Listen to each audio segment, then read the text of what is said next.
Hello everybody, this is Christina Divino Manuel. For today's video, I'll be sharing with you my answers on how the use of QGIS and Google Earth Map help will help me in my profession as a social studies teacher, and what are the difficulties and challenges I've encountered.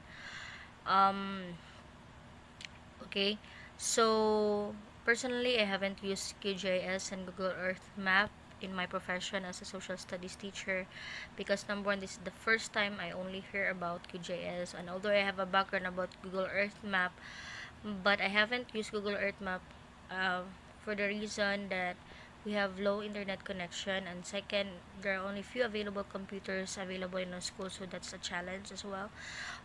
However, because of this subject, I really appreciate these tools, especially um, in viewing, editing, managing, and analyzing geospatial data. I feel like I could really make use of it, and these are really good tools.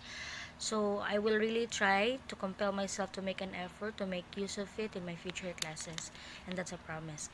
The difficulties that I encounter while using the software is number one is low internet connection. I live far away, or I live 4 hours away from Davao City and 2 hours away from Tagum City, so you cannot expect in my place that we have a stable internet connection. And I think that goes anywhere as well, especially here in the Philippines. um, so what happened is that it took a lot of time, because in order for you to use the Google Earth Map, you really have to have an internet connection in order for you to export data from Google Earth Map to QGIS software. And for me, that is the the the the, the, the added pressure, because there's a time limit on when to submit it. So, and it took a lot of time because of poor internet connection.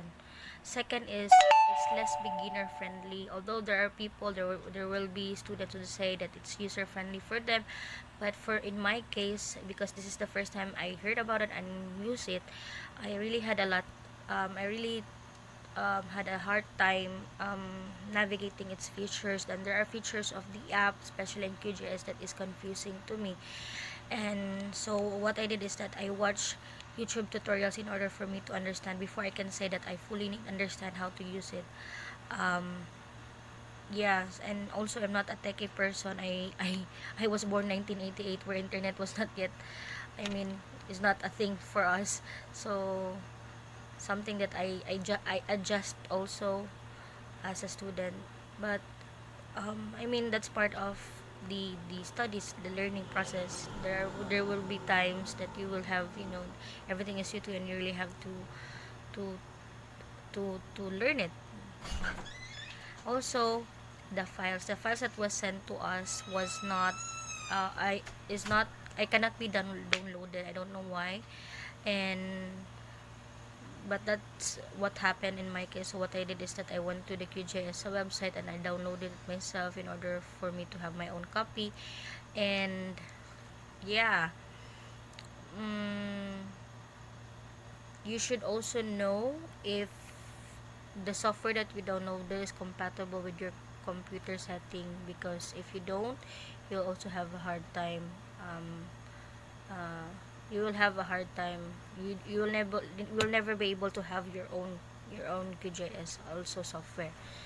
So I think those are the challenges and difficulties that I encounter, and I hope uh,